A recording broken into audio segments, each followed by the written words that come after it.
Ik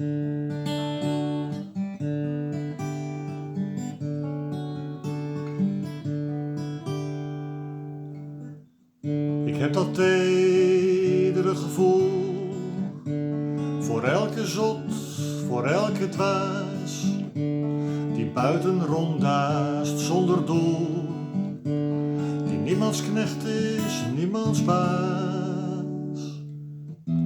Ik heb dat tedere gevoel voor ieder die zich luidkeels uit, die elk gebaar ervaart als koel, voor wie zich elke kudde sluit.